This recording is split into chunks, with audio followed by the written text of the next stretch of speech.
And one thing I know is this. There's a lot of fake stuff on Twitter. There's a lot of fake stuff. Even the people that are posting their tickets, they're not posting the losing tickets. Nobody knows who's a winner. Nobody knows who's a loser. But there is one thing I know on Twitter. Johnny's a winner. Come on, let's go! Welcome to Circles Off, episode number 150, right here, part of the Hammer Betting Network, and presented by Pinnacle Sportsbook. I'm Rob Pizzola, flying solo again today. We got fake Johnny in the chair over here next to me, rocking his usual swag. He will be back next week with us on Circles Off. We have a guest episode today. Before we get into it, though, appreciate everyone who gave the positive feedback for last week's episode with Kanish. That was just a random idea that we tried. It did generate a lot of buzz and engagement. I just do want to say one thing, though, just as a reminder to people out there. That was my Twitter list. You can have disagreements. We're going to have disagreements, as we see all over Twitter right now. Well, Kanish had disagreements. Kanish had disagreements as well, but thought I did a decent enough job of explaining why I put people on the list. The big one, though, the notable omission, was GRP wins. George Riley Panagakis. Are you fucking kidding me? I got to tell you guys, GRP, when he came on the scene, he was up here. Right now, his account, it's not even down. It's at the floor. I don't know what happened. I don't know. Listen, I think he got a taste of the fame, maybe, and he started to ham it up a little bit more. I think the account is personally unbearable right now. So it's not in the entertainment category for me because I don't find it entertaining. You might, I don't. But I'd like to see George going back to like the educational stuff at the beginning when he came on the scene. He was calling people out. You're a bozo for this and this. Now he's just playing nickel and dime units to try to win a lottery ticket, basically. That's what the entire account has become at this point. It is what it is. Are you fucking kidding me? Anyways, I just wanted to talk about that specifically because it's come up quite a bit. Yeah, it was one of the most commonly mentioned things. Mm-hmm. Yeah. Well, for me, not the case. GRP, nut low right now. The nut high of sportsbooks would be Pinnacle Sportsbook. Find out what pro bettors have known for the past 25 years. Pinnacle is where the best bettors play. I've been a user at Pinnacle for a very long time. The product is great. You can deposit and withdraw easily. You got low margins. Who doesn't like to bet into lower vig? You got posted limits. You know exactly how much you can bet on everything. It is a great sports book for all. If you're in Canada, make sure you check out Pinnacle. Use code HAMMER to sign up, as it does support us here on Circles Off. You must be 19 plus, not available in the U.S. And as always, please play responsibly. Our guest on this week's episode is someone that I had the privilege of meeting at the inaugural Bet Bash in New Jersey, and every Bet Bash since then. He's been betting for the majority of his life across different avenues, including poker, horse racing, casino play, and now sports betting. He previously worked as an in-play trader for sportsbooks. More recently, he's been installed as a customer service manager for SpankOdds, one of the most widely used odds screens by professional sports bettors right now. He also runs a proxy service for the biggest Las Vegas contests, which you can check out at VegasHorsePools.com. You can follow him on Twitter at VegasHorsePools. VegasHorsePools, Scott, joins us on Circles Off. Scott, how's it going? Going very well, and thank you for letting me join you today. Yeah, no problem. We've probably interacted for like a couple hours over the past few years. I've heard some of your other podcast appearances before, including 90 Degrees here on the Circles Off channel with Kevin Davis back in the day. You have quite a storied past, and I do want to talk about it and get into it. So this is pretty broad for you here, but can you share a bit about your background in betting and how you got started in the betting space? The way I got started in the betting space, first of all, I'd like to tell you, I didn't choose to gamble. Gambling chose me. And it keeps happening over and over and over in my life. First time it happened, I'm about in 8th grade, and I have my very first computer. And my Uncle Norm, who you probably met at last Bet Bash, he's going to be at the next Bet Bash also. He came up to me, and he's a big horse racing guy. I, of course, know nothing about it, nor do I want to know. He says, you've got a new computer. I said, yes, I do. He says, I want you to write me a program on how to predict the horse races. I said, I don't have any idea how I'd even start. He says, you're a smart guy. You'll figure it out. Here are the 10 things I want you to grade. So what you would think of it is like a power ranking. At the time, I had no idea what I was doing, but it turns out it was a power ranking. He was very, very happy with the success I was having. And my computer background kept getting stronger and stronger. My gambling would get stronger and stronger. So we did that for about a year. Then I roll into like ninth grade. And I'm trying to learn a little bit more about how the computers work. So I go and I complain to my dad. I said, look, my school doesn't have computers. Well, I'm older than you, Rob, so you probably will understand. My school didn't have it. We didn't have computers in my school until I was a senior in high school. And here I am sitting here as a freshman complaining to my dad. And he says, well, what do you want to do about it? I said, well, there's an article in the paper for the local colleges having a night class. I'd like to take it. He said, okay, let's sign up. I said, Dad, you know I'm in high school, right? He said, yeah, I'm pretty well aware. I said, I don't think I'm eligible for college. He said, Scott, if I say you can do it, you can do it. He said, here's what we're going to do. We're going to sign up for the class together. If anybody says anything to you, you just send them to me. So we took that class together, and my computer knowledge got better. I was the only one in my ninth grade class that was actually taking college courses at the same time. I don't think anybody in my school had ever tried that before because apparently they didn't have my dad. So it was kind of cool. So that's how my computer background all got started. And I was hooked on computers after that class because of something the instructor talked about. Basically, I always thought the computer was like a god. It knew everything. And in that class, I realized the real controllers were the guys who told the computer what to spit out. Because the instructor had us do something, print something on the board. And I said to my dad, I said, I don't think that's possible. What he's asking for is completely impossible because it's not true. And then the instructor showed us how to make the computer basically lie. And I was hooked. Because then I realized that the guys who controlled the computers were actually the real people. So that was kind of fun for me. But then at this point in gambling, I start working and everything. So I'm pretty much done with gambling now through my high school years. And then until we get into college. If you want to talk about college, I can talk about that. Yeah, so I do. But that first program you wrote for your uncle on horse racing, did he actually have success betting with using that program? Yeah, a lot of success. I don't know if predicting the horses back then was much, much easier because it was only like a 10-point system that I had based on what he had told me to do. Yeah, he had great success with it. I had my best friend at the time.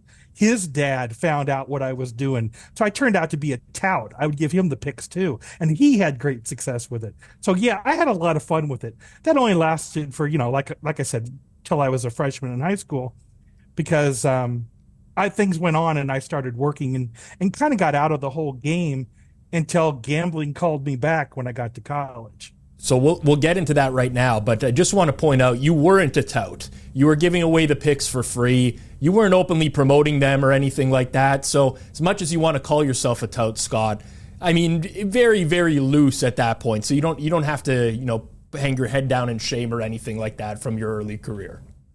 Okay, I don't hang myself in shame. I didn't promote being a tout. I didn't ask, but I got paid. That's all that mattered to me. Yeah, I was like, the first time the guy gave me $50 for it, I thought, this is the life, Well, because I gave the money, I gave the picks to my uncle. He was happy with me, and now somebody else for doing the exact same work was throwing me $50. Yeah, I was pretty happy. You call me whatever you want. Well, just a little bit deeper into it. Were you getting paid up front for providing the numbers, or were you getting paid a percentage of winnings, like a cut of the winnings? I don't think I was getting either. I was getting a tip, if you will. Okay, got it. So you were probably getting tipped because it was winning. Oh no, 100% it was Yeah, winning. yeah. Yeah, because there's no money on it. Yeah, it wasn't like going to a restaurant, you got a bad meal and you tip them anyway. No, I was getting paid on winnings. I don't think I was getting a percent. I was just getting a flat number, but I was happy with it. So But you moved on to something else then afterwards. Yeah, oh yeah, because horses is really, really slow. And I'm really young at this point, and I'm not very patient. Well, what happens when I'm in college now, my uncle now is playing the dogs. We have a dog track about 60 miles away. He tells me about it. I say, well, this is kind of cool. I don't know anything about it, but I found a computer program that would predict the dogs to win. It was terrible. It was absolutely terrible. It never won anything. I don't know if the guy who wrote it could have done a worse job. If he could, I don't know how he could have done it. But I played with that, and I thought, well, I had all this success with horses. Now I have this guy claiming he has all this success with dogs, which I can't replicate. Maybe it's the track, who knows? But I thought, there's something to this gambling. I don't know what it is, but there's something in it that has to do with computers and gambling, and there's some way that I can make money off this. So I have fun with dogs while I'm in college, but I don't win. I'm a loser, and I fully admit that. So then I graduate from college, and I think I'm out of the gambling game again. But gambling calls me back. When I end up moving to Omaha and took my very first computer job, two ways gambling called me. I had a third shift where I would work in this insurance office with these mainframes.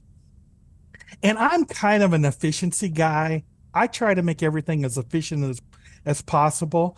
I had 8 hours to get my job done, and I think I got it down to like 45 or 50 minutes at the after about 3 or 4 months. So I had 7+ hours a night to do nothing.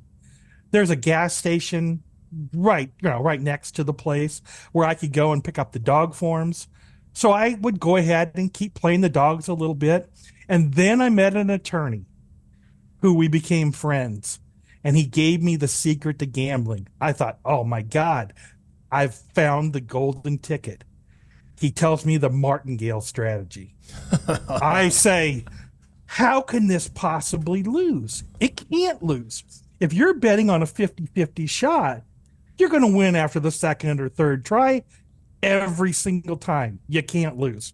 My Uncle Norm comes to Omaha, and we hang out at the dogs, and we do that. And then we stop by a place, and I can't remember the place. I was just talking to him yesterday about it too. And we can't remember where it was, but there was a Keno game where you could bet top and bottom. Top and bottom's a 50-50 proposition. This was designed for martingale. I'm going to be a millionaire. So we sit down. This is the first game that I'm going to be a millionaire. And I bet $5 because that was the minimum bet. $5 was good money. So I put down $5, and of course I lost. I lost immediately. So I turned to my uncle. I said, these guys don't know what they've run into here. Because then I came up there and I fired $10, and it lost. Then I fired $20, and I'm looking at him, and I said, this ain't the way it's supposed to work. I bet the $20, and it lost. $40 lost. $80 lost. Next bet's $160. I said, Norm, let's get the hell out of here. Yeah. Number reason why I'm not willing to bet $160 to win back $5. And number two, I don't want to know how this puzzle ends. I want to get out of here before I know what the next one ends. Because I'm stuck, a bunch of money at this point. And that's when money meant something. So we go to the car. I have no idea how that 161 went because I refused to bet it. Martingale blew up on me on the very first try. So again, now I've given up gambling again as far as that. I'm still playing the dogs, but I'm just kind of having fun with it, It's just an entertainment. It's not like today. Today I live and breathe the numbers. That was not my life then. It was just all fun. So then I'm back out. I'm just a recreational dog guy. So then the story gets a little more interesting. I end up moving a couple of times and end up in Texas, working for the phone company. Okay. I end up getting married in Texas. One day I jump on the train to go to work. Who's on the train? Gambling's on the train, and it's a phone call for me. There's pamphlets all over the train about Hold'em poker. I don't know anything about poker. I don't want to play cards. I don't want anything of it. So I pick up the pamphlet, I read it, and go to work, and I don't think any much more about it until I get home and I show the pamphlet to my wife, and we're talking about it. So eventually, I'm all in on poker. Around what year was this, Scott? This was before Moneymaker won. Okay, so early 2000s? Early 2000s. Yep. Yeah, this is right before he won. He wins the first year I'm playing. Okay. I was so deep into poker. I listened to a World Series final table. This was the year right before Moneymaker won, where two people were announcing it that couldn't see the cards, and I listened to them over the radio. It was crazy. But here, my strategy in poker, I was the greatest poker player that ever lived. I truly believed that. Here's what happened. I'm making six figures at my job. I'm playing in underground clubs against people that are making minimum wage. Mm-hmm.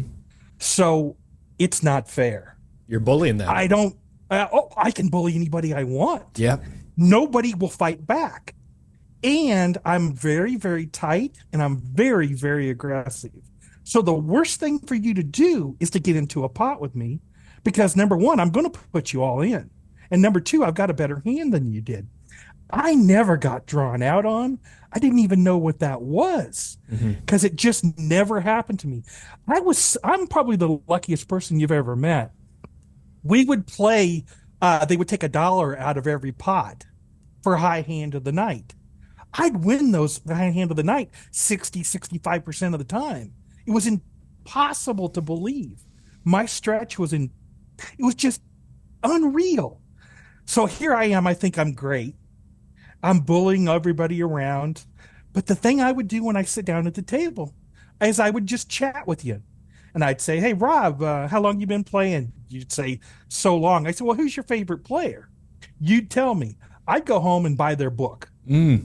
Now I know how you think. You're profiling the players. I didn't have to know anything. Yep. And then the thing is, I had an advantage because I was tight and aggressive and very patient, because I've gained some years now, right? Yep. So now I know how you play. I know why you play, and I've had the better hand than you, and I'm the luckiest guy in the world because I keep winning these big hands for the pot of the night. So I talked to my buddy there, and I said, we got to go to Vegas. He says, okay, let's go to Vegas. So the worst possible thing happens when we go to Vegas. My buddy says, hey, let's take my dad. The three of us will stay at Four Queens. I said, I don't care. It makes no difference to me if we stay in a cardboard box. I just want to go win my money and get home. So we fly into Vegas. First tournament we enter is at Four Queens. I want to beat my buddy. That's all I want to do, because I don't want to take a bunch of ribbon in the room that he's better than me. I want to be the best, right? I never planned on winning this tournament. I know you're supposed to. I don't. All I want to do is finish better than him. So I just keep skating by in the tournament, skate by the tournament. And my buddy gets knocked out when they get to the final table. I'm on the final table with just nothing, just a handful of chips. But my buddy was just knocked out. I'm on a free roll now. I went from low chip stack at the final table. I think I won the first 7 or 8 hands in a row, going all in, because nobody would call me because I was a tight, aggressive player. They thought I got hit by the cards. I end up winning this stupid tournament. And now my ego is 3 times bigger than it was before. And it was way too big at that point. We fly home. And of course, again, I think I'm a god. First time I ever get kicked out of a place was in Texas in an underground club. This is kind of funny. The owner came up to me, and he was playing in the tournament too. He says, you're a really, really good player. I said, well, thank you. He said, you don't buy enough alcohol and stuff like that here at the bar. We don't want you here no more. You're too good a player. Well, I don't drink alcohol at this point because that hurts my game. I want nothing to do with it. So the first time I ever got backed off was in an underground club in Texas. But so then there's a World Series training seminar that I go out. So again, I think I'm the greatest guy in the world, go out to this training seminar, and to get picked to go to the final table, you had to win your sit and go with your team, or you had to win another little tournament. So if you won either one of them, you got to go to the final table. And of course, I'm really cocky at this point. And of course, I win both entries. So I'm at the final. So when they say, well, we need all of the people to come to the final table that won one of these two tournaments, I said, what about the people who won both? Of course, I'm the only one because I'm being a smart ass. Yep. But I go to the final table. I think I got second or third. No big deal. But yeah, I thought I was really good. So I talked to my wife and I said, they're going to build a statue of me in Vegas. We got to move out there to be with the statue. She says, okay, well, my wife and I had been married about 7 years at this point, and I never wanted her to work. I always wanted her to stay home because I made enough money that money was not a problem. So why not get what I want? She says, okay, well, what do you want to do? I said, well, I think you need to go back to being a nurse. So she says, okay. He says, okay, go as a traveler. So she goes out to Vegas, gets a traveler nurse position with the whole intentions of moving us there. So she goes out, sets it all up. And about 3 or 4 months later, after she gets a permanent offer, which she's still there today, I quit my job when figuring I'm done working for somebody the rest of my life. Right. Because I'm going to have all the money in the world with this great big statue in Vegas. So I go to Vegas to play full time. Here's the problem with playing full time in Vegas, and you need the money instead of you don't care. People fly into Vegas every single day to play poker. None of them flew here to fold. None of them. Right. They're all going to play showdown poker with you. Completely different game for you. It's a completely different game. Back in Texas, everybody liked me. Everybody respected me. Everybody was afraid of me. In Vegas, nobody knew who I was and nobody cared. And they were all willing to call. I treaded water for 4 to 6 months. And I said, Susan, I'm done. I'm done. I'm going back to work. And luckily, I got a really good computer background. So no problem at all. Get me another job and I'm back into corporate. So gambling is, again, I hung up the phone. So I'm back in the regular life now. So that's 20 years ago. Just out of curiosity, do you still play poker at all? Not at all. Not at all. Zero. So I'm interested in that, and I'm all over the place here, but a lot of the poker nowadays. So I have a very similar story to you where I was like the best at my home games in my local area and then tried to expand on that. Did fine online, but anything outside of that, I couldn't, and I just started to hate the game. But nowadays, I'm not sure how much you keep up with it, but so much of poker is like a game theory optimization, GTO nowadays, right? People are studying computer models of if I'm in this position, this is the range that my opponent has, this is what I should be doing. Just off my brief conversations I've had with you in the past before, that kind of feels to me like it would be right up your alley. Yeah, it sounds like it, doesn't it? But there's one thing that you're missing. The greatest thing that can happen to you in gambling is for them to take your edge away. And my edge was taken away in poker, and I'm not going back. I watch all the poker videos now for entertainment. Like when Doug Polk was playing Daniel Negreanu every day during COVID, I never missed a minute of that. I loved that.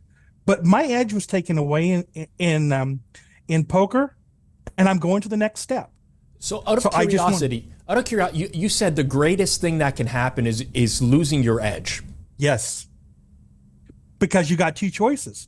You got to find something bigger and better or die. And I'm not dying. I'm going to fight. I'm going to find something better.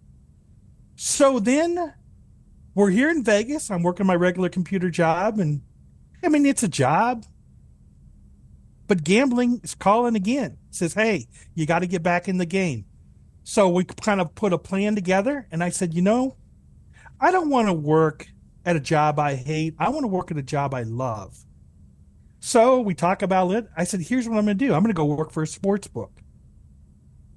My wife said, I don't care what you do, whatever you want to do. Right. So I apply at a couple of different places, and there's a sports book here in town that picked me up at the home office, and I had to do some computer work for them. No big deal, right? My whole goal is I want to be a trader. Why? Because I want to know the secret sauce. How do you know the Steelers are +7? If I become a trader, they're going to have to tell me. They got no choice. Well, I worked the computer end of the job for a while and finally get my promotion into the trader's room. But right before I get promoted into the trader's room, there's a meeting at the office about horses. And I have figured out this computer job. It was an 8-hour job, but I could do it in about 45 minutes. Okay. So I had time. So you want to have a meeting about X? I'm in because I got time to do it. So I go to this meeting, and they're talking about horses and how you pick them and all this, and it was all mumbo jumbo. And Robert, the guy who was running the meeting afterwards, said to me, he said, there's people in Vegas that live like kings, and all they do is bet horses. I said, well, tell me the rest of the story. He said, I'll tell you a little bit tomorrow. I'll tell you a little bit every day. And so eventually he tells me the magical words, negative horse pools. First, he had to define it. And what a negative horse pool is when the track has to pay out more money than they have. It's a plus EV situation for the bettor. It happens when you have a huge, huge favorite and you bet them to show. So all you're trying to do at this point is basically pick up the comps or pick up the rebates or whatever you're trying to do. Well, in Vegas at the time, I could get 3% return and a whole bunch of comps and a whole bunch of free stuff. So he tells me about this, and I've never written in Python before at this time.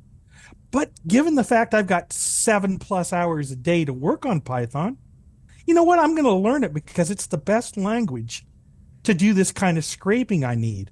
So I find all the information. I talk to Robert about it. We talk back and forth. And the variance is just way, way too high for my stomaching it. Because the horse runs out, now you lose a huge money because it's a bridge jumper. So I said, I got to come up with a way to hedge this off. So at this point, I decide I'm going to give away what I've got. And here's the reason I'm going to give it away.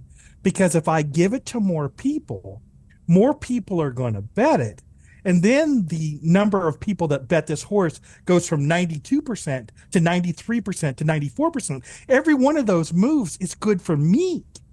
So it's good for me to give this information to you for free so that you do what I want you to do to cause the market to do what I want it to do. It's a little bit of market manipulation in a way. Yeah, 100%. It was 100% manipulation.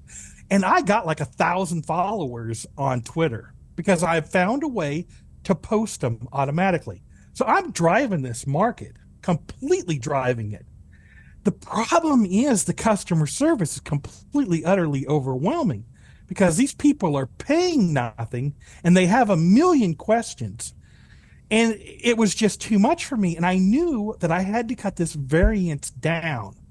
Well, there's two ways I can cut the variance down. One, I can charge for the information, or I can get somebody to help me understand what I don't know. And I don't even know at this point what I don't know.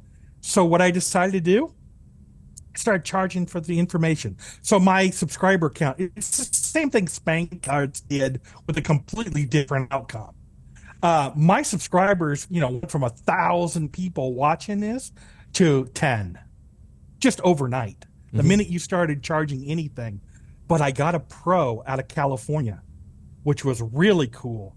And then here's the goal, the gem that I got. Guy named Joseph Medka. He's Pay for Thrills on on Twitter. Huge, huge horse racing guy.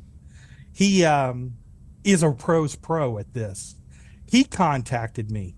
Well, after he contacted me, I started explaining to him my problem. And this has kind of been my superpower my whole life. I just kind of tell my friends my problem, and so one of them will just make it go away. So I told him, look, the variant's is killing. This is a really solid system, but it's killing me. He says, well, have you ever thought about hedging off on the other horses? I said, I thought about it, but I have no idea how much to bet on the other horses. And it's going to have to be less than the first horse winning is. So we kicked it around a little bit, and he found the formula on how to figure out what all the show tickets would pay. And it didn't matter who came in. So my Python program would tell you what the show tickets were going to pay if the race ran 1, 2, 3, 1, 2, 4, 1, 2, 5. I had it all programmed out, which was beautiful because then I could reverse engineer it, and I knew exactly how much to bet on the other horses. So after I've been doing this for about a year, now when the horse race runs, I don't even care who wins. Right. Because all I want is all these massive comps. So you just want to basically break even on the race. Yes. To earn yourself a bunch of comps. Yes. But see, there's also, at that time, I was getting cruises. I got everything. There was what's the best comp you ever got? Well, it depends on who you ask. If you ask me, I think the best comp I ever got was I got a seat with a couch and chairs at the Super Bowl at one of the local sports books. Okay. I had my whole area. If I would have known they were giving me enough for 10 people, I would have taken more than my wife. Right. But we had this great, huge spread of food. We had a huge TV for us. It was unreal. My wife would say the best thing is the cruises that we got. There's a problem with cruises, just so you know if you've never been on one. When you get a free cruise, it's an indoor cabin. Yes. Don't go and look at a balcony, because the minute you look at a balcony, you can never go back. I'm going on a cruise here in about 2 months. And of course, I've got to pay for it now because nobody will give me one. Yeah. But I'm paying for a balcony because the balcony is the nuts. Oh, 100%. I've done cruises before. The first one I ever did, I was really young. I was actually, I don't even know if I was engaged to my current wife yet. I'm surprised her parents let me go on that cruise with them, but I was with the family and I was in an indoor cabin. It wasn't even large enough for me to lay my luggage down on the ground to open it up. I would actually have to put the luggage on the bed. The comedian on the cruise ship was a heavy-set fellow, and he told a joke which I'll never forget to this day, because the inner cabin and a lot of the rooms on cruise ships, for people who don't know, are kind of like these circular tubes that you kind of step into. And he was a big guy, and he joked that the way that he would wash himself was just soap the walls in the shower and spin in a circle. And then let the water hit, because there's just no ability to move in those. And that was a big time crowd pleaser. Sorry to interrupt. I'll just never forget that guy. No, but you're exactly right. But before you go on that first cruise, you go, I'm not going to spend any time in the room anyway. As long as it has a bed, what difference does it make? Yeah. But then somebody shows you a balcony and you could never go back. I agree. So that all kind of happened. I have now figured out how to post everything on Twitter because I was giving away the information, which I started charging. Sorry, Scott, you built the gambling bots way before way before the rest of these gambling bots started appearing on Twitter. It's a different story, different type of gambling bot. Those are the fixed game gambling bots. Yeah, those are funny. Those are really funny. But yeah, I had to do it, and I did it in a terrible way, but I made it work. So, because then my computer and everything would run at the house, and I would be at the casino, and I would have a special Twitter account where it was posting on that was private, so you had to pay me to follow it. It all worked out really, really well. I had a great time with it, but when did the edge stop? Well, there's a local sports book that I was making really good comps on, really good cruises on. They made a stupid decision. There's a stupid decision they made is I decided to get bigger because, again, if I can sell this information twice, why don't I do that? So I start betting another casino at the same time. Well, casino number one had an app, so I could enter them on the app. So I would go to casino number two and bet them over the window. So I would go to casino number two and bet the big money over the window. Then I would bet the much smaller money at the local casino, which was good for them because I don't want to go through the whole way negative horse pools works, but it was good for them financially for me to do my off bets with them. They got tired of it and kicked me out, said I wasn't allowed to bet horses anymore. Again, this is a great thing. Take away my edge, I got to get bigger. So that's when life kind of changes again for me in gambling. But luckily, I got a lot of friends. And I had a friend that I complained to. And I said, hey, got a problem at this local casino. I want to go on their cruises, but they won't let me bet horses. He says, I got a dice game you can play. So he kind of got me into that. But before we move on, Scott, I want to follow up on a few things here because this is a very unique story, right? You typically talk to bettors, anyone who's betting, and don't get me wrong, comps are a form of money. That's like a monetary prize that you're winning, whether it's show tickets or cruises, Super Bowl VIP experience. That's all monetary compensation.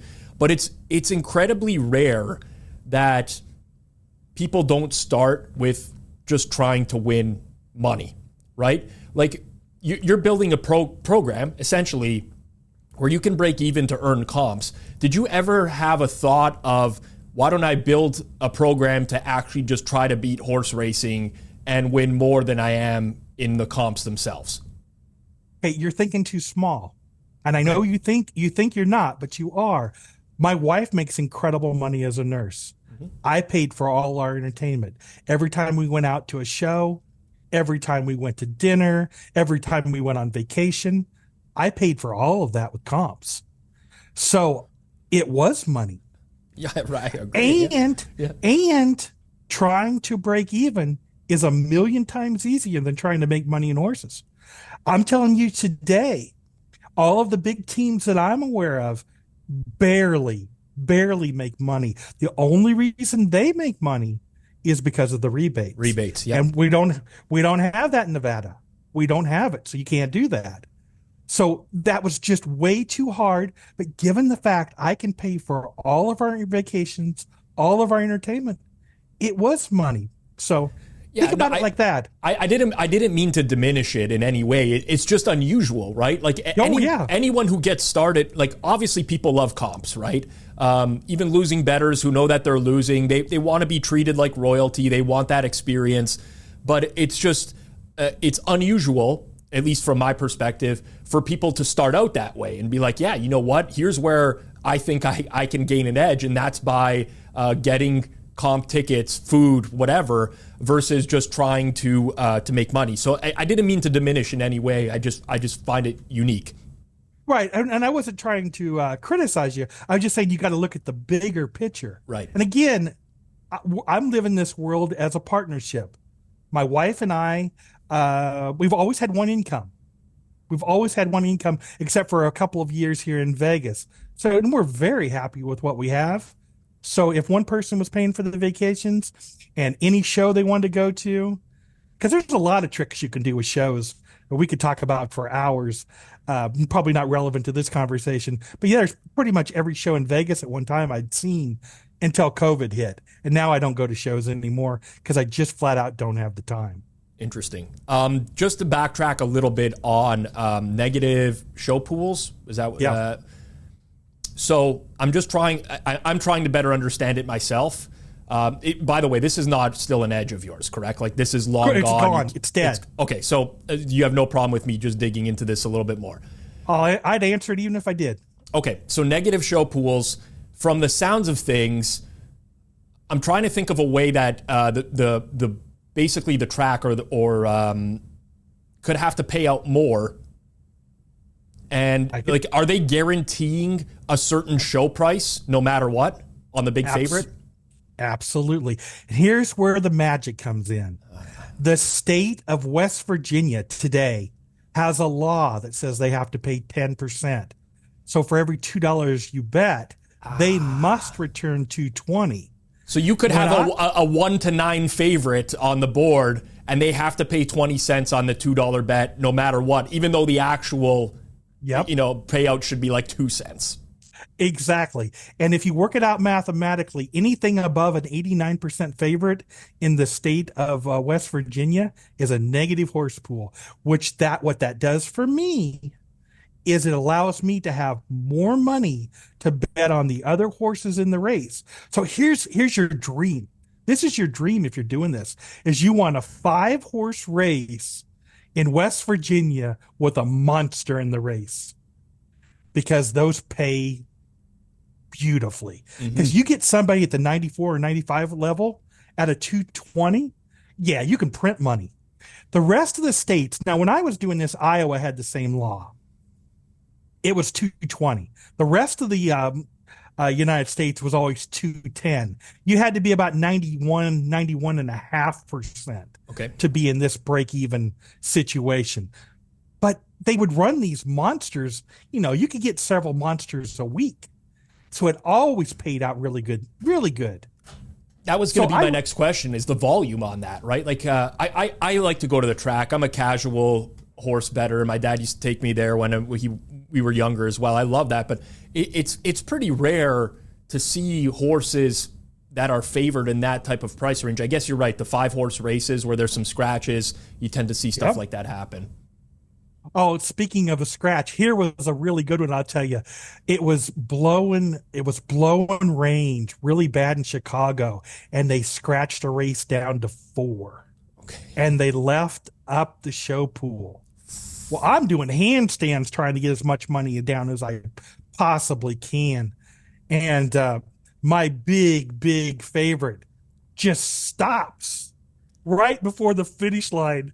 And I didn't even think he was going to cross. He barely got third. It was just hilarious because this big, huge favorite. But the wind and the rain, and it was terrible, and nobody should have been there. But here's the thing. You get 2 or 3 of these at a track. But in Nevada, you're dealing with 15 tracks. You're probably dealing with 40 of these a week. Yeah. It's a really, really profitable organization to be involved with, but it can't happen anymore because of the computer players that are getting their bets in at the last second. They've taken this whole game away. If I was going to do this today, none of this is possible. Yeah. I mean, nowadays, I'm very interested in horse racing. I always have been. I've actually tried a couple times to model it with very limited to no success. Negative success, I think you would call, like just losing bets. Part of the issue that I've personally found is data integrity, I would say, but not in the traditional way where like data is incorrect. It's just, you're dealing with so much data in horse racing, and it's hard to apply that data in a proper manner. So here's an example. But I like to be the guy that goes and gets the program at the racetrack. So at least I feel like I have some sort of, I'm not just playing license plate numbers on the way in. I feel like I have some sort of control over my outcome. You get all the practice times for all the horses and whatever. How do I know if the jockey, like if they're actually running that horse seriously during that time, if they're out for a leisurely stroll? Like there's just so much to account for. And like sports betting is here at this level, specifically some of the leagues I deal with. I think horse racing is like exponentially more challenging to model. I don't know. I just wanted to share that. So I've tried. I don't know if you've tried since with anything horse racing related. No, I've never tried to win. I personally think it would be impossible for me, given my knowledge, to pull it off. So I've never even tried. But I have to say one thing here about the horses. I'm really glad. I was not glad this week, but I was glad a week later after that casino kicked me out, because again, they took away my edge. But I've got friends And I have a friend who was getting that horse information from me who said, hey, you can still get your cruises at that casino by playing this dice game. So he showed me how to play this dice game, which was a very small winner on its own, but it racked up comps like there was no tomorrow and allowed us to go on the cruises still. So again, they took away my edge. So I have friends and I immediately get a new edge. And that lasts for about a year too. So to be clear, the dice game that you're playing, there is a minimal house edge or no house edge based off of the way that you were playing. The way I was doing it, they had about a 1.5% edge. So you were still, but you were still basically playing with a house edge in order to accrue the comps. Yeah. The problem is that the mailers that you would get was worth about 3%. Got it. 4%. So it was just the difference between what Yep. the house edge was versus what they were providing you. And so you're basically taking advantage of like the hosting program and saying, yeah, they're Yep. giving way too good comps for this small edge. Right. And then they throw the cruises and stuff in as a bonus. Yeah. So again, the most valuable thing you can have in this industry is friends. Because at this time that we're playing this dice game, because you got to play together, you got to have 2 players. So at the time we're doing this, I decide that I want to investigate sports betting. So I wrote my own version of SpankOdds. It's nothing like SpankOdds, but it was the best that I could do at the time. And I was just trying to work out, how does sports work? How does all that going to happen? And what happens at this point is they take the dice games out. My edge is gone again. Now I got to get serious with the sports betting. So the only thing I can do at this point with sports betting is ARBs. It's all I can do because I don't know anything. So I'm playing the ARB game a little bit. And this is about the time I took a second sportsbook job. Well, there's a story you got to hear about my first job in the sports trading world. Is there's the problem with working at a recreational book. Yep. Is they believe that the trader controls the outcome of the game. They believe you shouldn't accept bets that are going to win. Mm-hmm. The problem with that theory is you don't know. So I would take a massive amount of bets, and you don't learn that much playing on the sports book with the recreational, because number one thing they do is they want to throw people out. Mm-hmm. Okay. They want to throw people out. That's fine. That's their gamut. So there was one big game with Alabama, and I'm playing the in-play side, and I'm talking over a headset like I am to you today to the guy who was controlling the computer. And I was telling them, look, every single bet is coming in on Alabama. We need to move the line. And he flat out told me, no, we're leaving it where it is. Now, that was the greatest win I ever had one single night working. Mm-hmm. But that happened, and then a couple of weeks later, I have the same situation. Nobody says squat to me, right? It was the single greatest night I'd ever had winning because this guy refused to move the line. So a couple of weeks later, I have the same event happen with a different game, and the guy refuses to move the line for me, and I get beat, and I lose 6 figures. Now I'm the bad guy. Right. Because I never should have taken all those bets. But that's the difference between a recreational place and a real sports book. Because one of the things that I found is working at that sports book, it's kind of like going to a party. Everybody's laughing, everybody's joking, everybody's having a good time. I later worked for a different sports book that was business, right? Everybody's head down, they're looking at it, they're serious players. Everything is different. Then I've taken tours of the best sports book in the country, and it's like a library. So one of the things, and I know if you got a bingo card at home, you probably have, Rob did consulting work for a sports book. But I wanted to ask you, since they got that off their bingo card, is have you found the same thing? The louder the trading room is, the more recreational the book is? So I've never worked on the sharp side. So every sports book I've consulted for before would have been on the recreational side. I can say that the story you share really hits home with me. There would be someone who I know very well would be in charge of in-play slash, small live trading team, small props team, and whatever. But because the bulk of that player base is built up of losing bettors, because everybody else is being kicked out, filtered out, that whenever there's a huge liability built up like that, they honestly don't even care. They would rather just continuously have that over time, because they know over time people who are betting this are losing bettors. We're probably fine here. So I mean, I was in a trading room for a Super Bowl one year. I don't want to disrespect the people that were working, but I could not believe how lax it was. And there were people that were drunk in that trading room that drank 24 beers in one night and were away from their desks for 15 minutes at a time, and they'd just come sit back down and be like, well, you know what? A bunch of bets came in here, and but it was a printing machine, really. It didn't really matter. And that was my experience. Well, I'm glad you said it like that, because when I went to the best sports book in the country, when I went and toured their trading room, before I was allowed to go in, I was told, you're not allowed to talk in here.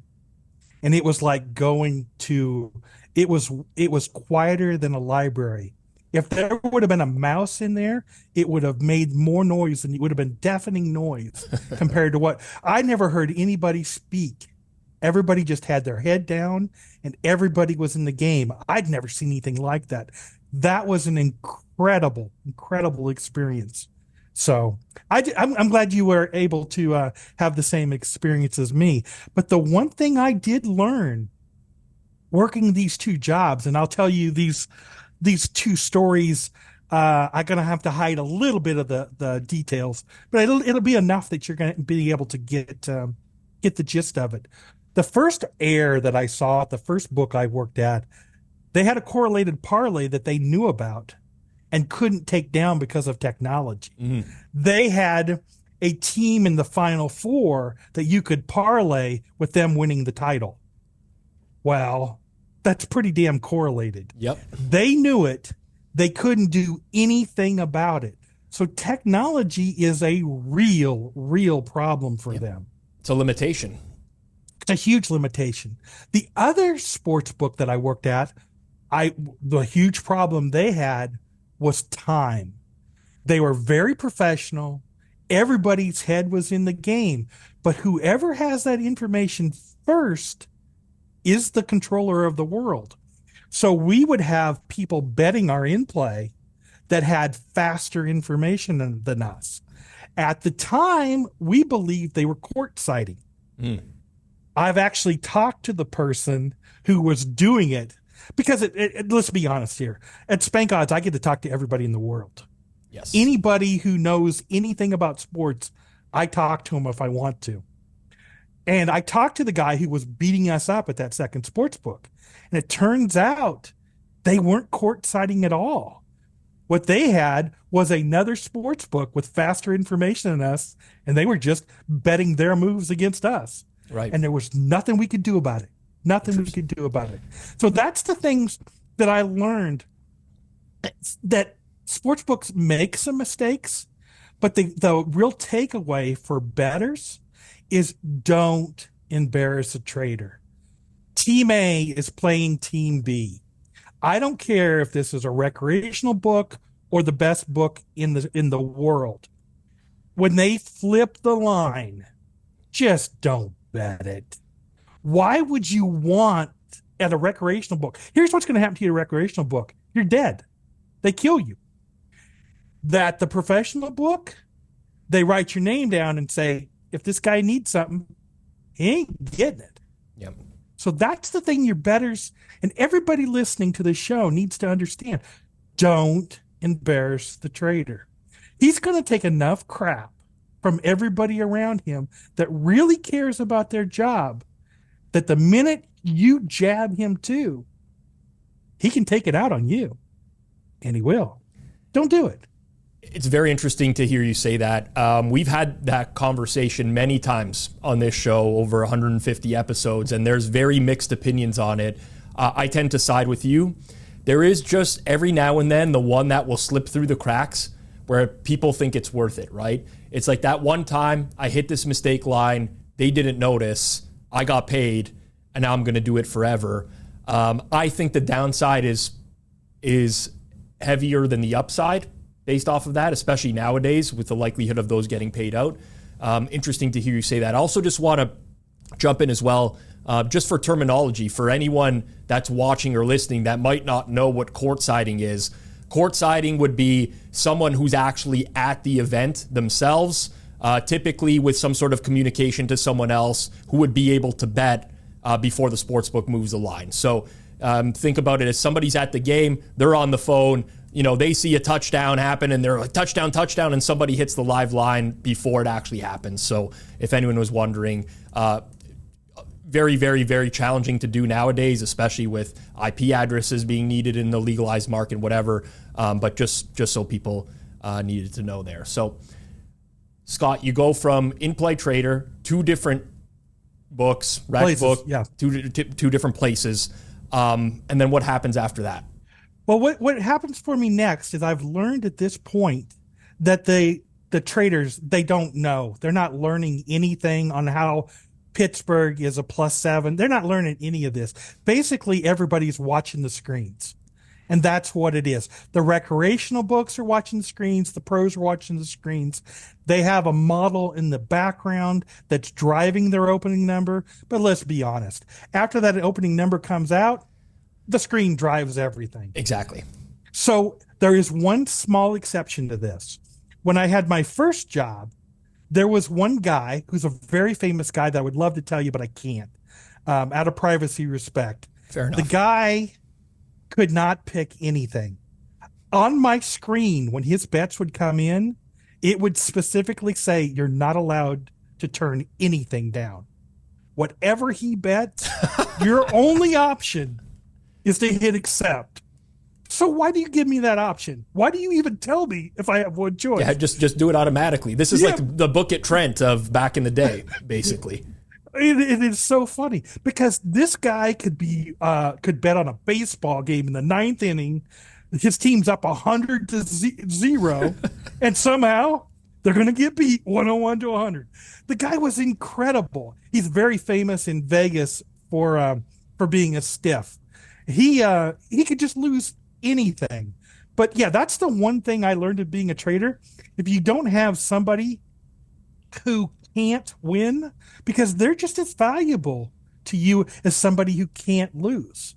Because all you need is the word can't in that sentence, and you can just print as much money as you want. So that kind of leads me to the way I kind of do business today. But did you have any other questions about the sports book there? Well, no, specifically with that, I was curious if you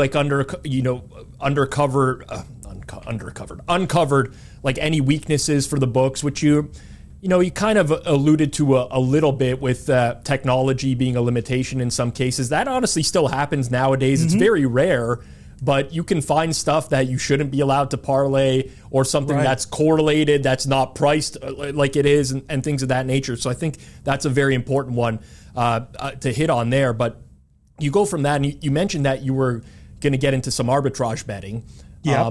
What was that because of your experience with the in-play where you're like, well, you know what, there's lines all the time where you could just automatically profit, or did someone tell you about that? Like, what was the inspiration for moving towards arbitrage at that point? I didn't have a choice. I had nothing else. I knew I didn't know enough to build a model, which I still don't.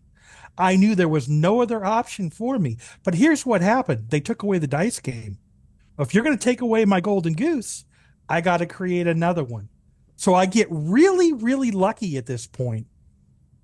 Again, I tell you, I'm the luckiest guy I've ever met. I'm a huge fan of Gambling with an Edge. Richard Munchkin. Yes. Munchkin. Yeah. So here's my Gambling with an Edge play. What I would do is the shows would come out at 1:00, and I would try to hear the shows immediately. I want to be the very first one that listens because I want to be the very first one that sends you a message in your box. So I got a chance of you responding.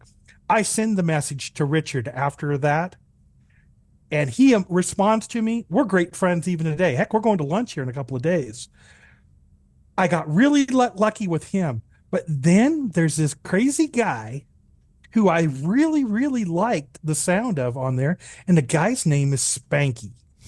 And I said, this guy's a character, but you know what? He's my kind of character. Do the same thing with him. And he responded to me. So I'm talking to him a little bit. He says, look, I'm in Vegas. Let's meet up. I said, okay, cool. I said, where do you want to eat? And then he tells me a place. And I said, I can get free food here. He says, that's cool. I said, do you want to go to a show? He says, yeah. I said, well, what show would you want? And he says, the show I've always wanted to go to is Barry Manilow. I said, here's what I'll do. I'll get you great seats at Barry Manilow, and I'll get you free food at Westgate, and we'll make an evening of it. He liked Barry Manilow well enough that he thought he liked me, which I think was great. I got the Barry Manilow leftovers, if you will. So we're at supper and we're talking. And look, I don't have a model. I can't give you plays. I don't have a lot of money. All I've got is comps. So there's no use in the world for Spanky and me to ever talk again.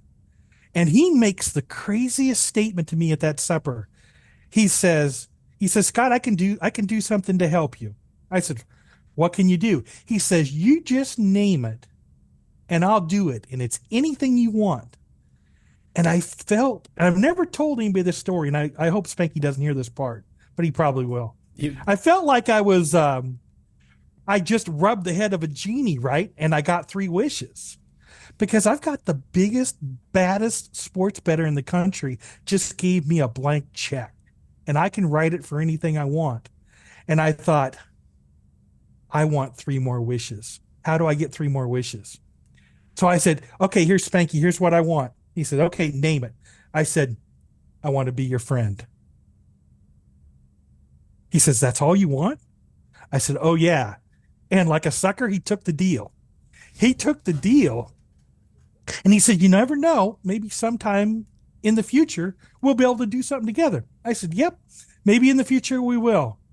And then about less than a year later, he called me up and he says, you're a computer guy, if I remember right. I said, yeah, I'm a computer guy. I said, I'm certified by everybody, Microsoft, Cisco, everybody. I'm certified by everybody. He says, you ever thought about working again? Instead of just doing your comp thing? I said, well, maybe if the deal was right. He said, what do you think about working for SpankOdds? I said, well, what is it? Then he tells me what it is, and I log on to it. And that same day was the day I shut down what crap I had, because it was nothing compared to what he had. And then for the next year, I get to test it and complain and then help improve. And he says, yeah, I'm just going to let you run customer service. And when you decide you want somebody to help you with customer service, we'll just add another guy. I said, okay, that's cool. He asked me that about every 6 months.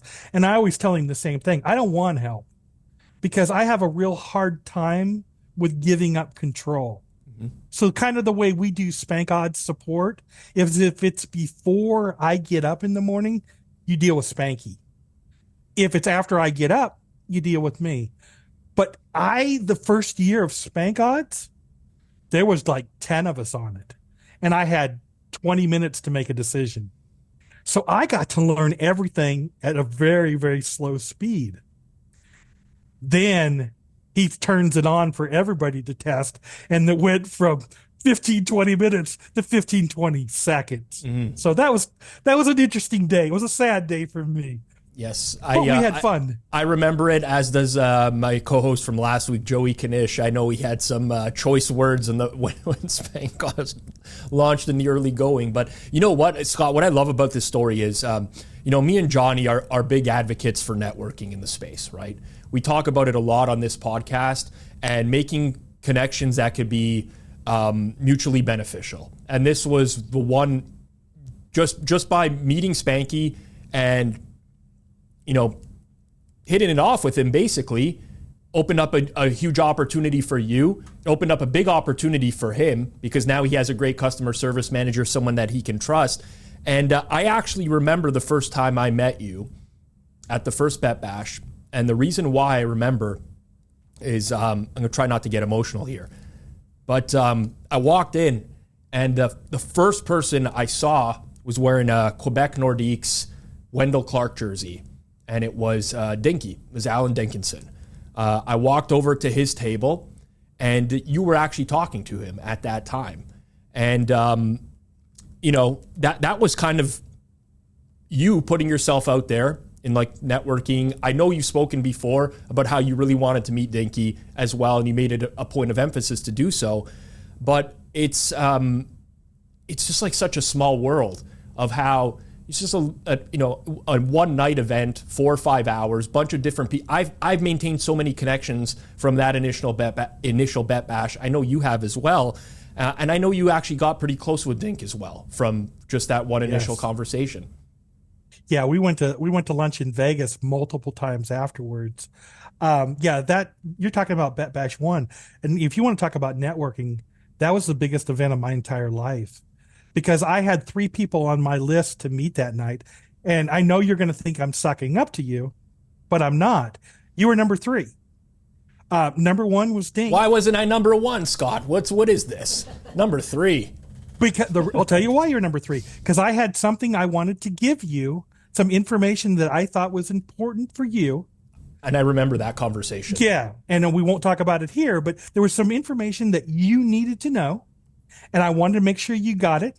I'm not going to get involved in your hockey or anything like that. I know Dink threw me plays once in a while for his hockey, but yeah, I didn't want any part of that. There was some information that I thought you needed to know. I really respected everything that you were doing in the space, and I thought you needed to know it. So Dink was on my list, and Chinese Mike, and those 2 guys literally changed my life that night, because I got to Bet Bash number 1 about an hour early. This was my big plan, right? I get there an hour early. Whoever shows up first, I've got them heads up, because there's nobody else there. Who shows up early? Dink and Spanky. Come on, you talk about hitting 2 home runs in the same game. So I'm talking to those, and Dink turns to me and he says, kind of hungry for some pizza. You want to walk down the street? Well, whatever you want to do, buddy.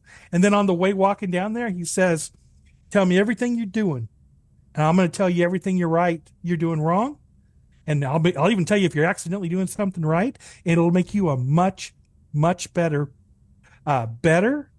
and you'll be much more profitable. And so I told him everything I was doing, and he gave me a list of things to work on. And we would meet for lunch at South Point. We've met multiple times, and he wanted to say, how you doing on your list? Took me about 1.5 years to get most of the stuff taken care of, but that meeting changed my life. Yeah, he was that kind of person for sure. Very helpful.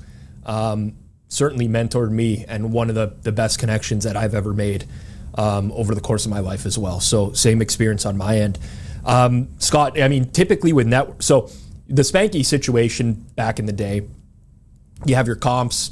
All right, typically in networking, people connect because they have mutual interests, or they each possess either skills or something that can help one another. So, you get Spanky some Barry Manilow tickets. He doesn't forget, and he says, you know what, Scott, I got your back. Nowadays, what's your typical pitch when you're networking with someone? When you go to a Bet Bash nowadays, what can you bring to the table for other people? How do you break that barrier between you and someone you've never met before? Well, I'm pretty lucky there, because most people know who I am. But the access to information and the access I have to people is unparalleled. Probably the best story I can tell you here is I had a guy who was working on NASCAR, and he had a problem with whatever he was trying to build. I don't remember what the problem he was having, but it's not really relevant to the story. He calls me up and he asks me, he says, can you help me with this? I said, I can't help you. I don't know anything about NASCAR, but give me your question. I'll make some phone calls. So whatever the question was, I just called Spanky and I said, hey, I got a problem. He says, what is it? I said, got this NASCAR question. He says, I don't know that much about NASCAR, but I know the best guy in the country with NASCAR. I said, who is it? I won't say the guy's name. He said, this guy. What you need to do is call him, tell him that I gave you the number and you work on SpankOdds. I said, I know who you're talking about. You think he'll take a call from me? Because the guy's a legend. And I called the guy up. Very nice to me. He says, here's a better thing for you than that. He says, I'm flying to Vegas tomorrow. You want to meet for lunch and I'll explain the whole thing. Absolutely. For sure. I got to spend a couple of hours with the legend at Circa because I knew Spanky and this guy was a NASCAR guy. We got whatever the question was about NASCAR. It's just been too long. I don't remember what it was. I got the information for the NASCAR, gave it back to the guy who was trying to originate that. And the guy doesn't forget. Yep. So when he has some NASCAR plays, he throws me some. So I don't sell anything to anybody. I give stuff away and people give me stuff. So I think that's a really good thing that I can do is if I'm in your network and you got no idea who to ask me, because if I don't know, I just go to Spanky and he tells me where to go. He's a huge resource for me. I've talked to him at 3:00 in the morning before about a problem. I talked to him 20 minutes before this call. He's a huge resource in my life, and people don't realize how good he is to everybody. Like giving away the SpankOdds for the 5-minute customers, all the money he spends on the bet bashes, all the time and effort he spends on Be Better Betters. He spends a lot of money on everybody, and I just don't think people really give him the credit that he's due. But one thing I will tell you before we forget here is about Dink. I mentioned Dink on about half my calls to Spanky. Can we get him in the Hall of Fame? And he tells me the same thing every time. Scott, you know I don't have a vote. Call Fats, call Chris, call somebody who's at least got a vote. I said, I've already talked to them. I'm trying to get your help because that guy deserves to be in the Hall. And I don't know if you saw it or not, but a big announcement today. Nick Bogdanovich wasn't just elected, which is there's not a more fitting guy for the Hall of Fame than Nick. He's a legend too. Yep. I have no interaction with him, but yeah, I mean, Dinky will be in the Hall of Fame one day. It would be like a travesty if he's not. I mean, he's just so good at his crap. He's a professional gambler for life. Like he did it his entirety of his life right up until the very end. So I don't have any doubts that he's gonna get there at some point, Scott. But I want him in today. Yeah, I'm not. I don't think there's any point waiting. He's a great guy and he should be in there. Yeah. But the experience I had with Dink at Bet Bash 1 was completely, utterly life-changing. And then I got to talk to Chinese Mike, and Chinese Mike says, why don't you come to the office and let me give you a tour?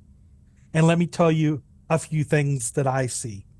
And that was an amazing hour and a half. Did you get to see a vintage piss jug at Spanky's headquarters? Oh, I got to piss in it. We took turns. It was a beautiful experience. It was Spanky's office is better than any trading room I've ever seen in my life. I do everything I can to try to come up to that level with my trading desk here. Well, what does your setup look like, Scott? What do you have out in front? You don't have to show us, but I can't show you, but I can tell you. Yeah. The first row, I have 3 40-inch screens. Those are all dedicated to SpankOdds because when somebody sends me a message, I need to act fast because there's 10,000 people that are signed up to SpankOdds. So you've got me outmanned. So I've got to be fast. I don't have a choice. So I've got these 3 40-inch screens. Then at my next level here, I have a communication PC, which is where I talk to people on the phone because I call a lot of pro customers. If a pro customer sends in a problem and I think somebody should talk to this guy, I just pick up the phone and call him. Mm-hmm. Then I have another one over here for more communications, like the SpankOdds internal controls and admin screens that I have. The screen I'm talking to you on is where I keep all my computer records. This machine over here, I run tests on, and these 4 machines over here, this is where my scores are and some of my other gambling information comes through. So my setup is pretty dang good. It's better than any trader I've ever seen, and I have more screens than SpankOdds or Spanky traders. So what's interesting for me interviewing you and watching you right now is it looks like you're in your dining room. So you've outfitted your dining room with all these screens and everything. Is there a particular reason for that? Yes, because I'm a very big believer in family. Okay. So I had a choice when I took this job with Spanky. I could go upstairs. I have a 4-bedroom house, right? Mm-hmm. My wife and I are the only 2 that live here. I have a computer room. She's got a craft room. We've got a spare bedroom. So it's no big deal. I can go upstairs and turn one of those rooms into my office. Here's the problem. I work this job from the minute I get up to the minute I go to bed. Mm-hmm. So if I went and made an office up there, I would never see my dogs. I would never see my wife. So what we agreed on is I would just take the dining room over. So I have the entire dining room. We don't have one anymore because now when I look to my right, I can see where my wife sits. I can see where my dogs hang out. I can see our television. Nice. We can talk because I don't want to give up any of those guys. But I need to be here at my desk in the command center to be able to see every single sport all of the time. So I think family, you got to put family first. But that doesn't mean you can't do this job when you're awake the entire day. And because there's nothing I'd rather do than this job. I don't dread getting up tomorrow morning to start my SpankOdds job. I start my SpankOdds job before I get out of bed. I roll over, grab my phone, and I look to see, is there any messages from anybody, any customers? Then I look at our internal chat. Is anybody doing something that would affect our customers? Because if there is, I want to know it before I walk down the steps so I'm prepared. Yep. Because I take this job very, very seriously. And like I said, I can't even take a helper because I want the job done the way it's done. What I think is funny about this job is Spanky. We've had, I think, 2 incidences in the last 2 years here where somebody has gotten mad at me and said, I want to escalate to Spanky. And I always say to myself, no, you don't, because he likes me better. Yeah. And I'm right. So the people that have got escalated to Spanky immediately regretted it because I want you to be happy with SpankOdds. And I'll just break the news right now. You don't know this yet, but I'm pretty confident you're probably a SpankOdds user. The new version of SpankOdds is you've got it. It just hasn't been turned on yet. There is a big change coming that you're going to be very happy with. And Spanky asked me this morning what I thought of it, and I told him what I thought about it.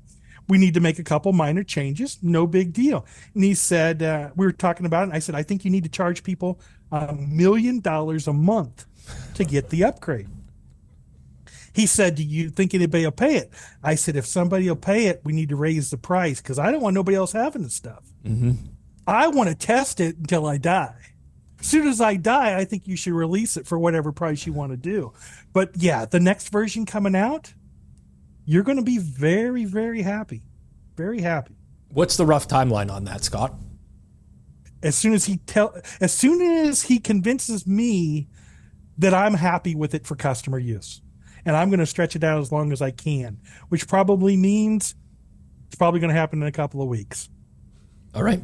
There you go. Look for a new change in SpankOdds coming soon. And honestly, if you listen, you know, I'm a co-owner of BetStamp, big believer in what we do at BetStamp. We do have a player props screen as well. To each their own, right? What BetStamp is going to work for some people. SpankOdds is going to work for some people. Unabated is going to work for some people. There's lots of products out there, and some people have all of them. In case that there's different use cases as well. But I am a SpankOdds user. There's this very specific use case that I use it for, which I love. I think it's a great product, and appreciate what you guys are doing over there, Scott. Recently, you also got involved in the proxy game out in Vegas as well. Yeah, this was a crazy decision. I get to talk to everybody through DMs on Twitter through SpankOdds, and I got this message 20 times. Are you guys going to run your own proxy service? And the first couple times I just kind of dismissed it, right? And I mentioned it to Spanky, and I said, are you going to run a proxy service? Because I keep getting requests. He said, no, I don't want anything to do with that. And I said, okay. And then a couple of weeks later, I said, look, I'm getting hammered with these questions. He says, well, why don't you just do it? I said, okay, I'll just start my own. He said, okay, that's cool. So he knows I run it. I love the proxy service, but not for the reason you think. Not for the profit, because I had a handful of people, 50, 60 people like that on my service the first year. So it wasn't a whole lot of money, but what it did for my networking is it just exploded. Because now when these 50 or 60 people have any kind of question at all, or have some kind of comment to make, they come to me. And I help them. I get them what they need. It just perfectly expanded my network. And it's kind of the same thing that I was attempting to do, and I think I pulled it off at BetBash. When BetBash 2 was going, and Spanky told me it was only going to be 3 or 4 days, I said, come on, can we just do 7? He said, no, we're only going to do 3 or 4 days. And so what I decided to do was expand BetBash by a day. The way I did it is I had a private get together with just about 10 friends, right? Mm-hmm. I talked to my bud Adam Bjorn, and I said, what would you think about coming to a private lunch, about 10 of us, and we just ask you questions? Went beautifully, right? Adam took questions for 2.5 hours. The guy barely got to eat. So I was able to extend BetBash 2 one day. So then I tell Spanky about it. I said the next one at BetBash 3, I told him about it. I got all the traders from his office, Chinese Mike. Mm-hmm. I had 50 or 60 people now at this private lunching last year. This year, I don't know if you saw what he did, but he told me before he did it, he said, Scott, I'm taking your Tuesday away from you. I said, well, what are you going to do? Well, it's going to be a VIP day. We're going to do the golfing. Golf and poker. We're going to do the poker. And I thought, perfect. I'm just cooking the frog. So what I'm going to do is I'm going to move my private lunch to Monday. Mm. I'll force him next year to take it from me. Then I'll move to Sunday. I'm going to get my 7 days out of him. I'm just going to cook that frog real slow.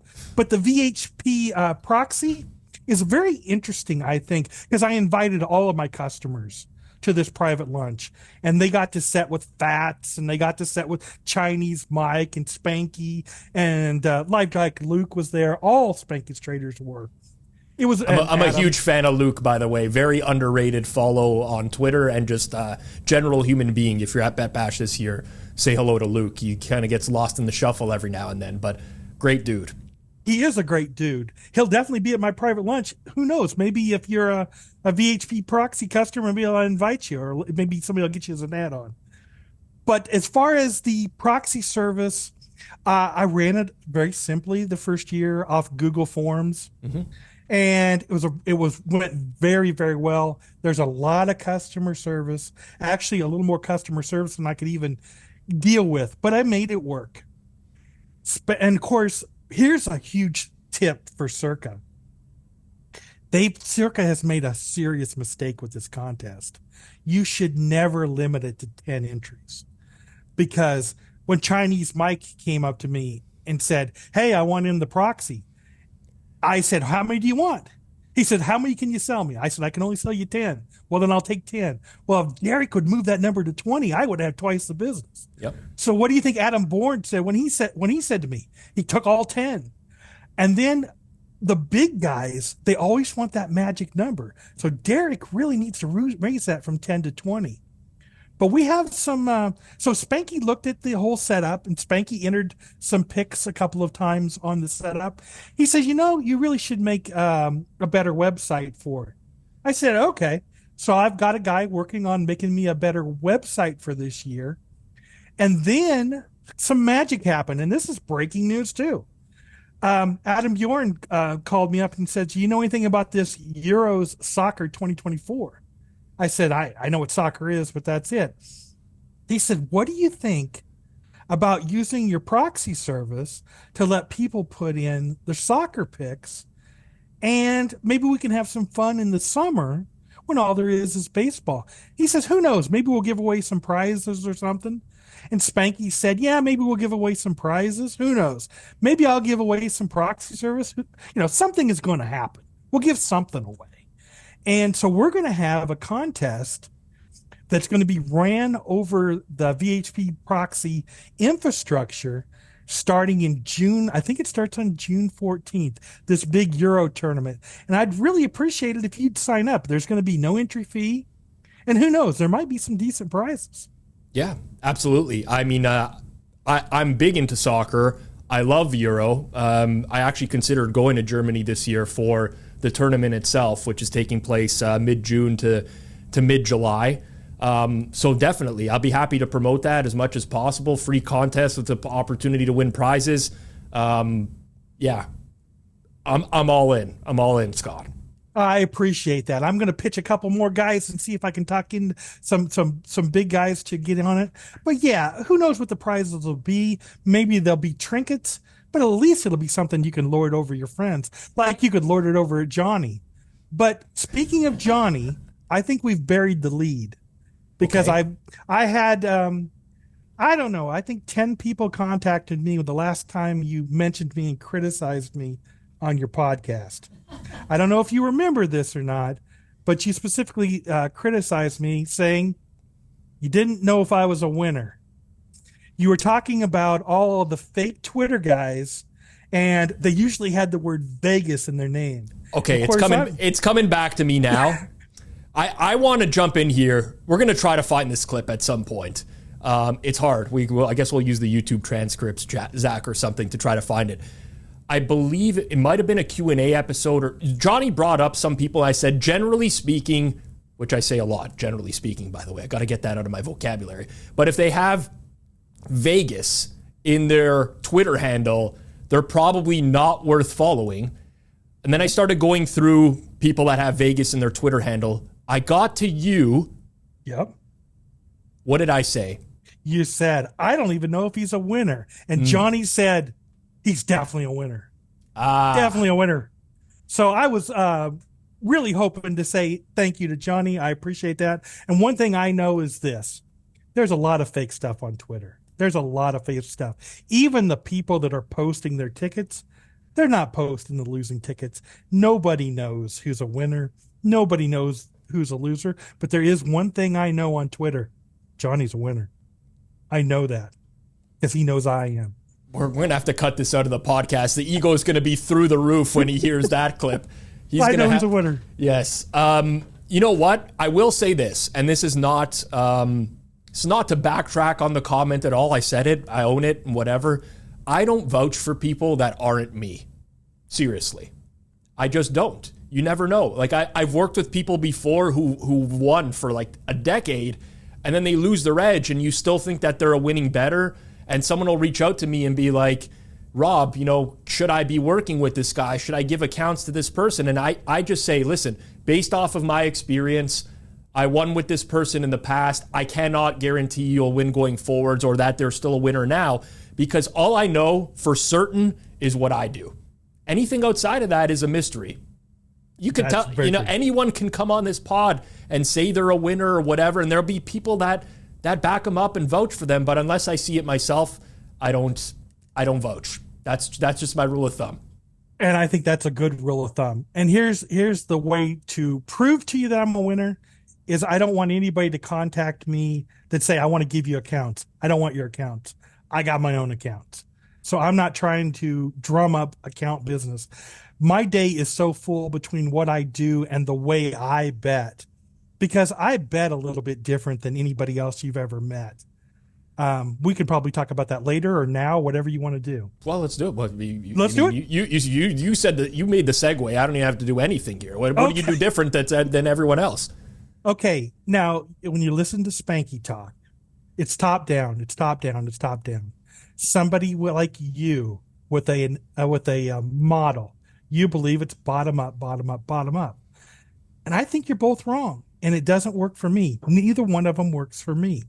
Here's what works for me. And I think if people really thought about this, there's an error in your hockey model. You know there is. It's not perfect. Oh, yeah. You're overvaluing something and you're undervaluing something. So I don't want to deal with your model. So what do? I have a lot of friends. I talked about the NASCAR guy. Let me talk about a guy really specific here, but I won't name him because I don't think that's fair. He's my college baseball guy. You see me do a lot of posting about college baseball. I do, yep. I love the college baseball because his model is razor sharp. Do I bet his model for him? No, I don't bet anything for anybody. He gives me his numbers and he bets them. He bets them like you bet hockey, which I think is wrong. What I do with his numbers is this. I have SpankOdds up. I'm looking at the lines moving. And here's where your model is going to have a problem. Where you overvalue something, you're going to get a lot of market resistance. Mm-hmm. My way of doing it, I don't get market resistance. If he tells me, we had a big game the other day, LSU versus Tennessee, and he had a number. Okay, when I look over here to my left, college baseball is the second quadrant to my left. When I look over there and I see that college baseball is starting to move, is it moving with him or is it moving against him? As soon as I can see a couple sports books that I respect, that respect his number, then I fire. Mm-hmm. If he's got a number there and the book's not moving, I don't know if he's right or wrong, but I know there's no activity. I don't want no part with that game. But you give me somebody like LSU versus Tennessee, and that board lit up the other day. Just lit up. Because his number radically differed with the market. So I rode the wave. It was a beautiful experience for me. So this is a combination, Scott, of essentially steam chasing, but you already have a number attached to that. So if I'm just taking a step back and interpreting what you're saying, you got your numbers on your college baseball game, but you don't want to actually bet them until you start to see that there's market agreement on them. As soon as that starts to happen, then you're jumping in and you're gonna take that. Right, but I do it before the steam starts. It's right before the steam starts. I think I'm part of the first wave of the steam. Okay. Because I am early enough to the case. Once I see you starting to trend my way at a couple of sports books that I respect. Got it. Now I'm going to fire. And when I fire, they start to jump, which that starts. So somebody like Spanky is going to see my bet. Yes. He's not going to see the bet before. There's some signals that you have that are going to say the market is going to move here quickly. I agree with this move. I'm going to go bet it right now. And then somebody else, like you said, is going to follow suit based off of your move, and somebody's going to follow suit based off of theirs, and it's just going to go. Exactly. But I didn't write the model. I can't write the model. All I can say is my buddy's model, the market agrees with him. I'm going to get in on the very first wave and then let the steam take it wherever it wants. Because what I have noticed on the college baseball, and I don't want to give away too much, but I can say this, when that steam starts, it goes way past his number. Mm-hmm. Way past. Yeah. A lot of the smaller sports, and not to diminish again, college baseball is just, generally speaking, smaller limits. than other major sports. A lot of those tend to overmove, sometimes to the point where you actually get an edge on the other side afterwards. Yeah. Yeah, and I actually have to do that sometimes because the money's just too good the other way. Yep. Very, very true.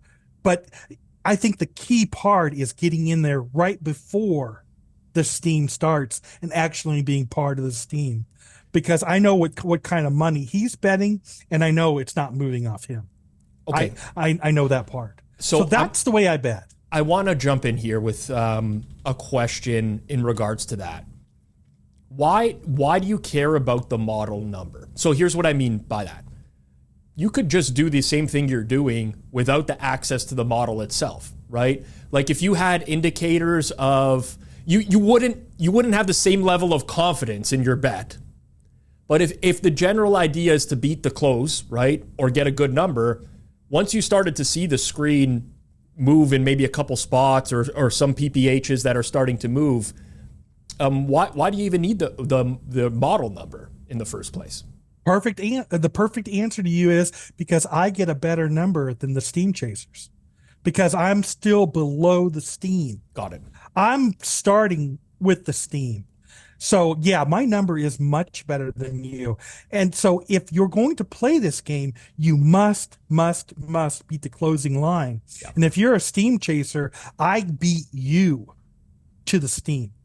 So you very well may be even reacting to me betting if you're chasing college baseball. I would say there's probably a couple of sports books here in Vegas. You're 100% chasing me. I'm the steam. I would believe it. Don't chase the steam. Be the steam. Be the steam. Don't talk about it. Be about it. That's I remember that episode. But see, that's the huge advantage I have, because I have friends. I have a college football guy. I got an NFL guy. All of these guys are my friends. So they just share their numbers with me. It's a beautiful thing, because they might ask me something. Hey, if you see this happening on this game, hey, would you call me? Well, absolutely, I'll call you. So until SpankOdds gets that functionality, which should happen soon, I'm hoping before football, where it's going to actually start notifying people when they're not at their desk. Maybe I'll lose my edge with some of my friends, but I think SpankOdds is going to get that eventually. Well, Scott, I got to say, I think that the way that you bet is very interesting, and I also think that it's a testament to your character as a person, that you're able to network in the way that you do and acquire this information, which is extremely valuable. I don't know that everyone can do it, honestly. I'm sure if I messaged a bunch of people and said, hey, man, do you mind shooting over your baseball numbers for the rest of the season? They would tell me where to go. But, I mean, it's worked for you. And, again, like we often talk about the importance of networking. I think you're the best guest that we've had in terms of really being able to illustrate that, and just how so many steps along the way. And this is, again, not to take anything away from you, because you did it, but so much of it is the connections that you have made over time and helped them, helped yourself along the way. And it's just nice to be able to talk to someone like, we talk in hypotheticals here a lot on Circles Off, right? And we share some of our own personal examples, but to see someone who's lived it yourself, I think it's very valuable for people out there to say, hey, you know what? These guys talk about it all the time. Here's a real life example of someone who's lived this. Well, I tell you, I learned everything I know about networking from Richard Munchkin. I think the world of that guy. He's the greatest networker I've ever seen. Like when I was hanging out with him at Bet Bash 2, and he introduced me to Jelko. Jelko knows him by name. Mm-hmm. Oh, this you got to hear this Jelko story, because this is funny. I had my list, right, for the blackjack ball. So I go to the blackjack ball, and I had a name that I wanted to meet. I can't lean on Richard because he's at the door, right? I can't lean on him. I can't lean on Spanky because Spanky don't know the guy either. So I do know Jelko. Jelko's a billionaire, one of the most successful sports bettors ever. And I walk up to him and I said, hey, I really need your help.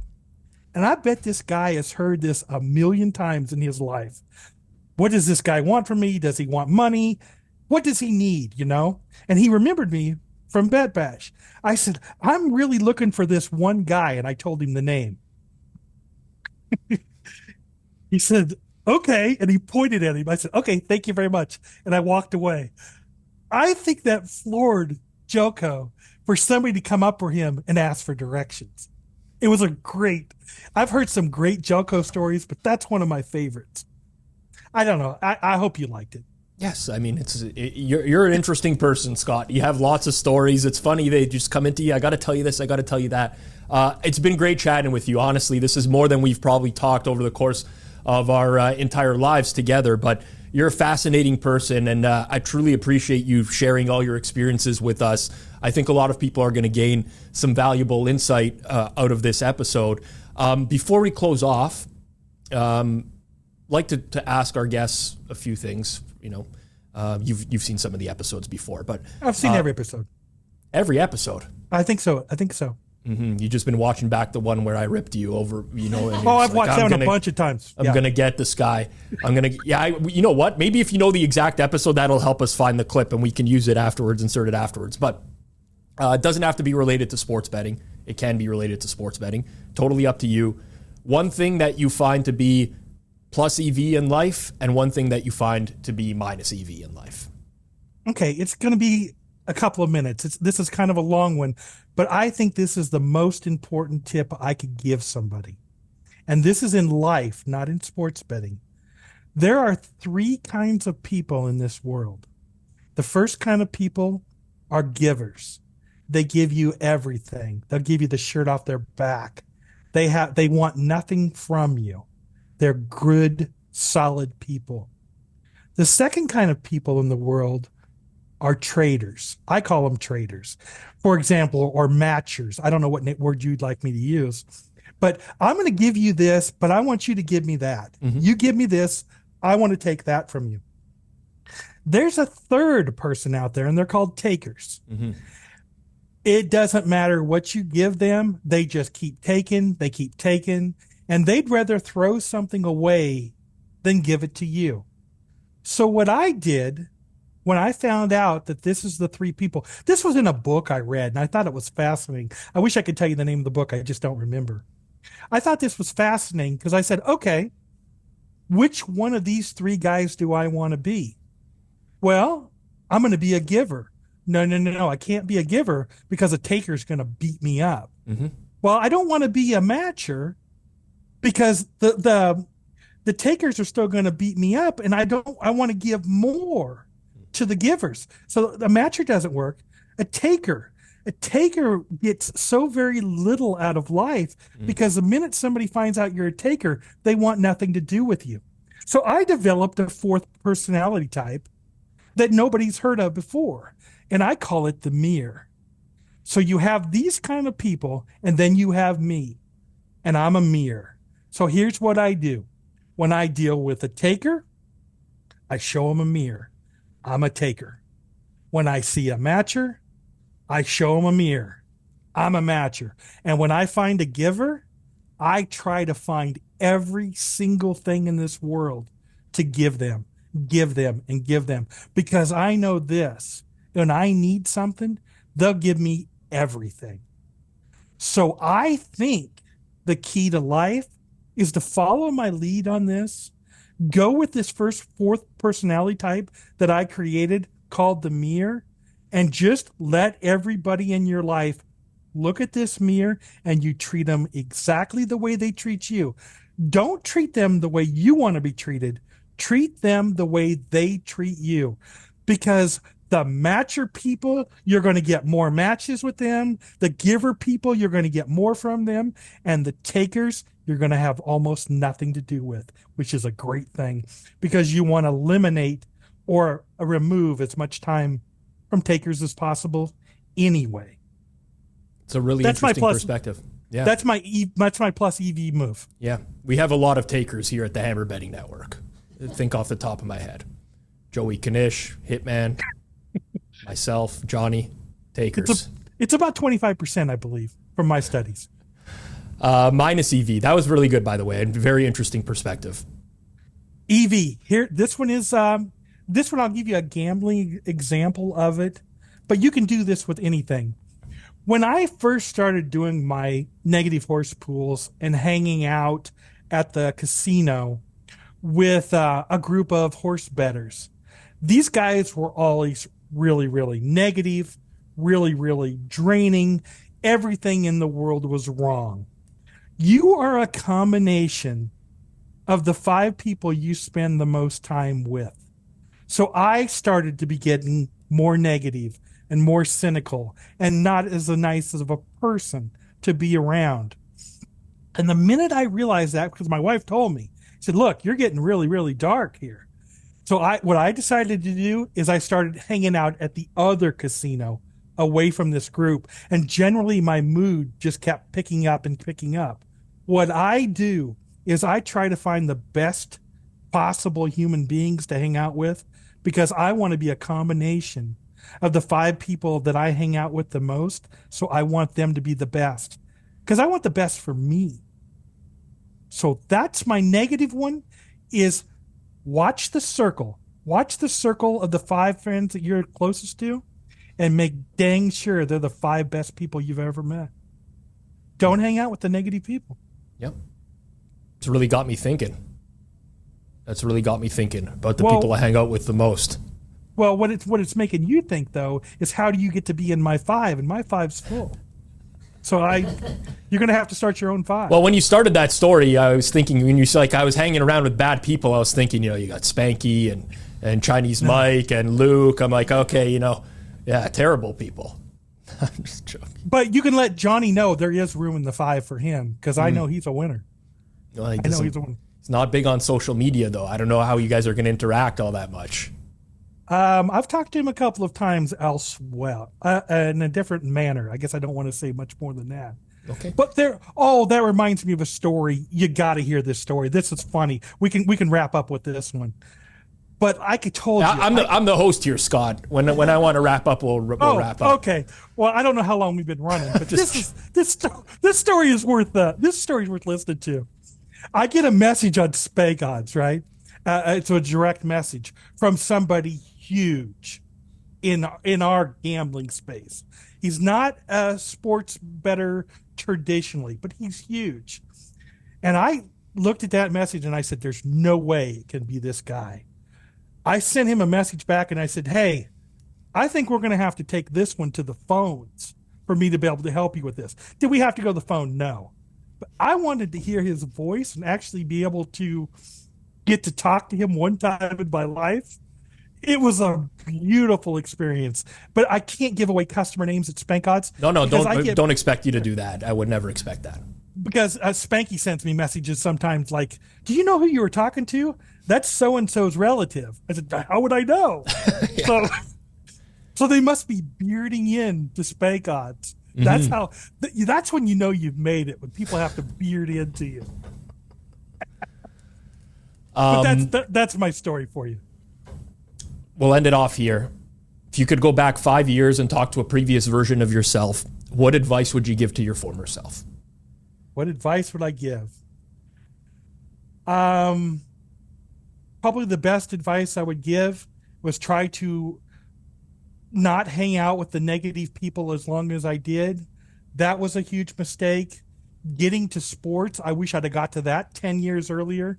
I wish that wouldn't have been this ledge of my life. I wish it had been the beginning part, because the sports is very profitable.